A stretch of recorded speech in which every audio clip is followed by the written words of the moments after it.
नराम्रो काम गर, तैँले बाहिर काम गरिस् भने 5 रुपियाँ घन्टाको पाउँछस् भने तैँले यहाँनिर 1 घन्टामै तैँले 20 रुपियाँ 25 रुपियाँ कमाउँछस् भन्ने खालको सम्म, यस्तोसम्म चाहिँ भएको रोज छ रहेछ क्या गाइज है। तपाईँहरूलाई इन्फर्मेसन है, यस्तोसम्म चाहिँ बिग्रिसकेको रहेछ यो साइप्रस पनि। अब नेपालीले नेपालीलाई नै अब त्यस्तो गरिसकेपछि अरूको त के विश्वास गर्नु है। अब अरू विदेशी मान्छेसँग डराउनु पर्नेमा अब आफ्नै नेपालीसँग पनि डराउनु पर्ने दिनहरू आइरहेको छ। अब मैले त बाहिर अरू ठाउँहरूतिर सुनिरहेको थिएँ है, नेपालीले नेपाललाई ठग्छ है, लुट्छ भन्ने कुराहरू सुनिरहेको थिएँ। तर साइप्रसमा पनि त्यो दिनहरू चाहिँ नजिकिँदै आउँदै रहेछ है। मलाई नेपाली भेट भयो भनेर कति खुसी हुने त्यस्तो दिनहरू पनि अब गए जस्तो लाग्छ क्या है। गाइज तपाईँहरूले सोचेको भन्दा धेरै डरलाग्दो पनि दुःख पाइरहेको रहेछ क्या है साइप्रसमा। सिप्रेटहरूसँगै बिहे गरेको दिदीबहिनीहरूले चाहिँ अब है भिजा लगाइदिन्छु है, तिमीलाई काम खोजिदिन्छु भन्ने आश्वासन देखाएर धेरैजसो दिदीबहिनीहरूको पैसा अनि जतिसक्दो तपाईँहरूले चाहिँ यो मेरो भिडियो हेर्दै हुनुहुन्छ भने चाहिँ जतिसक्दो सेयर गर्नु होला है, ताकि नयाँ मान्छेहरूलाई, नयाँ आउने जोसुकै आउनुहुनेहरूलाई अलिकति हेल्प होस्। हेलो हाई सेवारो नमस्ते सबैजनालाई है। म विकास तुम्सा लिम्बू अनि हाल साइप्रसबाट, अनि आशा गर्दछु सबैजना सन्चै हुनुहुन्छ होला, अनि म पनि सन्चै छु है। अनि once again welcome back to my another video guys है। सबैजनालाई स्वागत गर्दछु एकमुष्टमा। अनि आज चाहिँ म फेरि पनि आइसकेको छु एउटा सानो इन्फर्मेसन जस्तो लिएर है। अनि अलिकति दुःख लाग्दोहरू कुराहरू पनि आयो है। मैले भिडियोहरू साइप्रसको बारेमा भिडियोहरू बनाउँदै गर्दाखेरि धेरैजसो साइप्रसमा नेपाली दाजुभाइ दिदीबहिनीहरूले सोधिराख्नु भएको प्रश्नहरूको है, अब कतिपय यहीँ हुनुहुन्छ, कतिपय नेपालमा हुनुहुन्छ है। अनि धेरैजसो दाजुभाइ दिदीबहिनीहरूले सोधिराख्नु भएको छ, गुनासोको कुराहरू पनि आएको छ है। अनि 2-3जना दिदीबहिनीहरूले चाहिँ मलाई जे होस् टिकटकमा भिडियो देखेर है, मैले नम्बर उहाँहरूलाई सेयर गरेको थिएँ, उहाँहरूले मलाई कल गर्नुभएको थियो है। अनि अलिकति साइप्रसमा पनि धेरै दुःख लाग्दो कुराहरू, धेरै दुःख लाग्दो पीडाहरू भोगिरहेको रहेछ क्या नेपाली दाजुभाइले। त त्यति साह्रो मलाई फोन गरेको छैन है। धेरै दिदीबहिनीहरूले चाहिँ कल गर्नुभएको छ, अनि उहाँहरूको दुःख गुनासोहरू चाहिँ यस्तो भएको छ यस्तो भएको छ भनेर चाहिँ मलाई भनिराख्नु भएको थियो क्या। अनि सो गाइज तपाईँहरूले सोचेको भन्दा धेरै डरलाग्दो पनि दुःख पाइरहेको रहेछ क्या है साइप्रसमा। अनि यस्तो दुःख लाग्यो मलाई है त्यो कुराहरू सुन्दाखेरि। अब विदेश आइन्छ है अर्काको देशमा, अब डर भर भनेको अलिकति अर्काको देशको मान्छेले बा केही गर्ने हो कि है।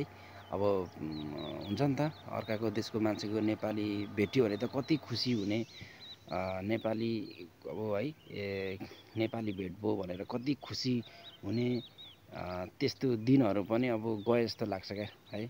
अब मैले त बाहिर अरू ठाउँहरूतिर सुनिरहेको थिएँ है, नेपालीले नेपाललाई ठग्छ है, लुट्छ भन्ने कुराहरू सुनिरहेको थिएँ। तर साइप्रसमा पनि त्यो दिनहरू चाहिँ नजिकिँदै आउँदै रहेछ है। मलाई चाहिँ जहाँसम्म लाग्छ यहाँ चाहिँ त्यस्तो छैन होला है, हुँदैन होला भनेको थिएँ।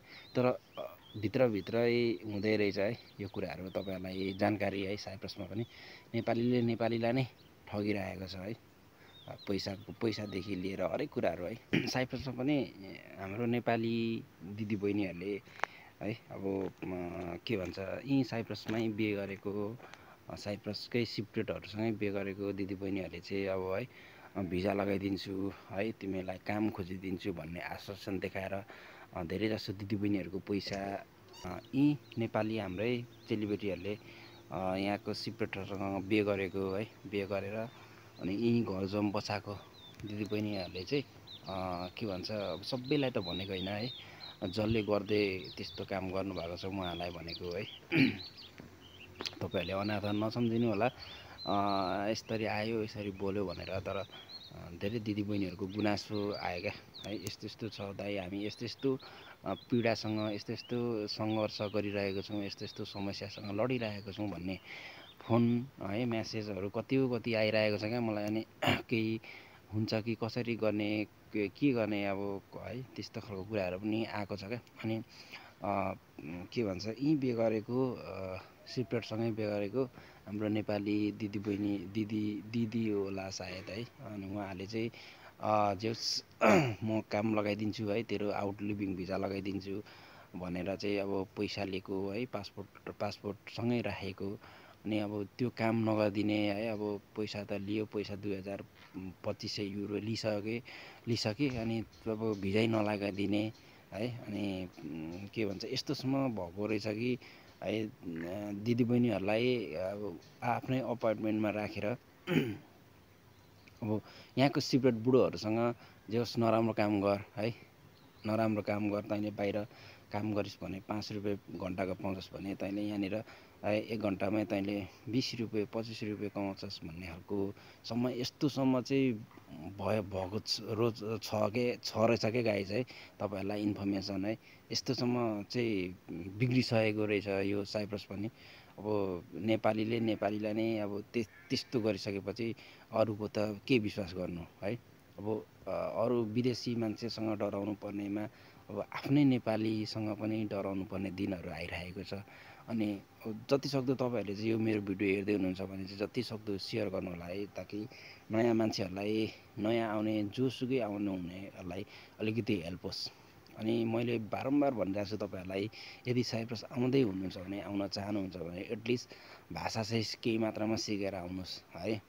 अब त्यस्तो गरिरहेछ पुलिस कम्प्लेन गर्ने के गर्ने भन्ने खालको कुराहरू पनि आउँछ बिचमा है। मैले पनि भनेको थिएँ बहिनीहरूलाई, त्यति साह्रो पीडामा छौ, त्यति साह्रो दुःख पाइरहेछौ भने किन कम्प्लेन गर्दैनौ त भन्ने खालको कुराहरू पनि आउँछ।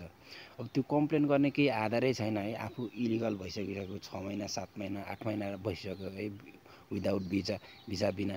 म भिजा लगाइदिन्छु भन्दा 8-9 महिना बितिसक्यो। अब फर्स्ट अफ अल त्यो कम्प्लेन गर्नु जानुभन्दा अगाडि आफू सिक्योर हुनु पर्यो है, आफू सेफ हुनु पर्यो। अब आफू कम्प्लेन गर्नु जानु बित्तिकै आफ्नो भिजा छैन, पक्रेर नेपाल पठाइदिइहाल्छ। अनि अब कति ऋण गरेर आएको हुन्छ है सबैजना, यहाँनिर प्रायः साइप्रसमा आउने भने सबैजना ऋण गरेरै आएको हिँड्छ नि त। अनि अब ऋण तिरिसकिएको छैन है, त्यसले गर्दाखेरि अब कसरी जाने त, पक्रियो भने अब कसले ऋण तिर्ने है, जिम्मेवारी त्यत्रो छ, घर परिवारको बोझहरू छ है, समस्याहरू छ। अब त्यसले गर्दाखेरि सबैजना नयाँ आउनुहुनेहरूले चाहिँ अलिक विचार गर्नु होला। अनि जो यहाँ हुनुहुन्छ है, अब काम साह्रो छ, गाह्रो छ होला, आफ्नो ठाउँमा छ, अब म यस्तो भिजा लगाइदिन्छु, तेरो तँलाई यस्तो काममा लगाइदिन्छु भनेर कसैले पनि त्यसरी तपाईँहरूलाई उस्कायो भने त्यसको लैलैमा नलाग्नु होला है। अब त्यसरी गरिरहेको छ है, स्क्याम गरिरहेछ मान्छेले है। त्यसले गर्दाखेरि तपाईँहरू पहिला एकदम मजाले बुझ्नु होला, नबुझेको कुराहरू साथीभाइलाई सेयर गर्नु होला है। यस्तो भन्दैछ, यसोको म यसो भनेर यस्तो गर्न आँटिरहेको छु भनेर तपाईँहरूले एकदम डिटेलमा बुझ्नु होला। एकैचोटि कसैले म तँलाई राम्रो काम लगाइदिन्छु, यति पैसामा लगाइदिन्छु भन्दैमा तपाईँहरू त्यसमा चाहिँ हाम फाली नहाल्नुहोस् है। अलिकति बुझ्नु है, समय लागोस्, बरु जति दुःख भए पनि अब है गर्नुहोस्। भिजा भएकै काम गर्नुपर्ने हुन्छ सबैजनाले है। विदाउट भिजा त गाह्रो हुन्छ है, पक्रेर हरेक कुराको डर हुन्छ नि त। त्यसले गर्दाखेरि तपाईँहरूलाई यहाँ भएको नेपाली दाजुभाइ दिदीबहिनीहरूलाई पनि रिक्वेस्ट, सकेसम्म चाहिँ भिजा भएकै काम गर्नु होला, चाहे जतिसुकै दुःख किन नपरोस् है। अनि अब बिस्तारो हुँदै गइसकेपछि अब बानी पर्दै जाँदाखेरि अब कुराहरू पनि बुझिन्छ, चिनिन्छ मान्छेहरू। त्यस पछाडि आफूलाई कहाँ सजिलो हुन्छ त्यो तरिकाले जानु होला भन्न चाहन्छु। अनि जति सक्दो सेयर गर्नु होला है यो मेरो भिडियो चाहिँ, नयाँ आउने दिदीबहिनीहरूले दाजुभाइहरूलाई चाहिँ अलिकति होस्, हेल्प होस् भनेर चाहिँ मैले अब है यति राति म पनि अब ड्युटी जानुपर्ने हुन्छ है। अब ड्युटी 5 बजे छ, यो 4 बजिरहेको छ। 4 बजे उठेर तपाईँहरूको लागि मैले भिडियो बनाउँदैछु ताकि नयाँ मान्छेहरूलाई हेल्प होस् भनेर है। गाइज मैले भिडियोहरू यसरी बनाइराख्दाखेरि चाहिँ मलाई धेरै नेपाली दाजुभाइ दिदीबहिनीहरूको साथ सपोर्ट पनि मिलिरहेको छ है। टिकटक फेसबुकैभरि है, युट्युबभरि। अनि तपाईँहरूलाई के कस्तो लाग्छ आफ्नो प्रतिक्रिया पनि राख्नु होला, कमेन्ट पनि छोड्नु होला है। अनि यदि मेरो च्यानलमा चाहिँ नयाँ हुनुहुन्छ भने सब्सक्राइब पनि गरेर जोडिन सक्नुहुन्छ है। सबैजनालाई स्वागत छ मेरो च्यानलमा।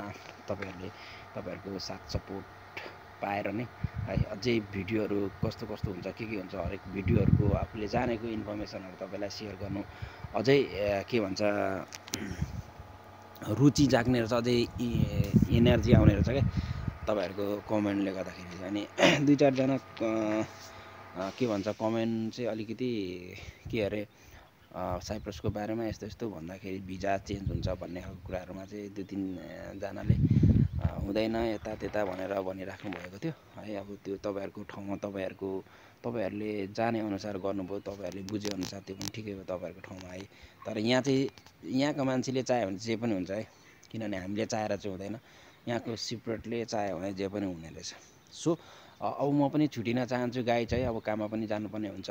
अनि सबैजनालाई धन्यवाद यदि धेरै साथ सपोर्टको लागि है। अनि अझै पनि साथ सपोर्ट गर्नुहोला, सक्दो सेयर गर्नुहोला यो भिडियो, ताकि नयाँ आउने मान्छेहरूलाई चाहिँ हेल्प होस् भन्न चाहन्छु। अनि जाँदा जाँदै स्वस्थ रहनुहोला, व्यस्त रहनुहोला, खुसी रहनुहोला भन्दै म पनि छुटिन चाहन्छु है। See you soon next video guys, म अर्को भिडियो लिएर फेरि पनि आउनेछु, त्यति बेलाको लागि म पनि बिदा लिन चाहन्छु। हस्त बाई, धन्यवाद, शुभ रहोस् तपाईँहरूको दिन, bye bye, love you guys all.